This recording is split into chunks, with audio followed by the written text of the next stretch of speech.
de ce qui va se passer ce soir. Parce qu'en fait, le format, il change un petit peu par rapport aux autres compétitions de Trackmania qu'on a pu voir les autres années. Bon, ce soir, c'est le chapitre 1, c'est le défi.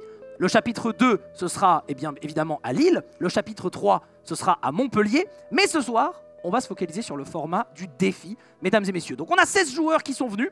Ils vont disputer 2 demi-finales en mode coupe, mode cup, comme vous connaissez. Alors, le mode cup, c'est très simple. À chaque round, il y a des points octroyés pour chaque vainqueur en fonction des places. Quand un joueur arrive à 120, il y a écrit finaliste autour de lui. S'il finit une fois premier, il est qualifié. Et ça, il suffit de le répéter seulement 4 fois pour avoir 4 qualifiés à l'étape suivante, qui sera donc la finale.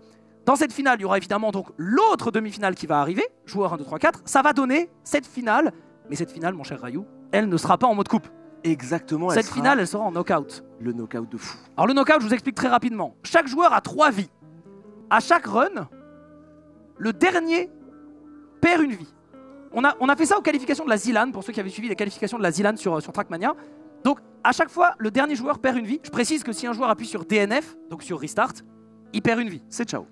Pourquoi on a fait ça? C'est pour éviter que des gens appuient sur Restart pour donner des points de vie aux autres, etc.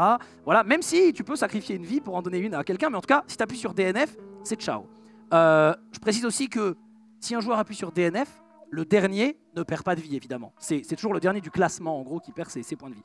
Et donc, une fois qu'on a perdu tous nos points de vie, eh ben c'est ciao, tout simplement. Sachant qu'on a du cash prize à répartir, vous vous rendez bien compte qu'à la fin, il n'en restera plus que 2.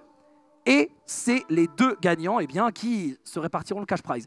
Attention, on ne joue pas que du cash prize, mais évidemment, on en reparlera. Parce qu'on joue aussi le seeding ce soir. Trop important.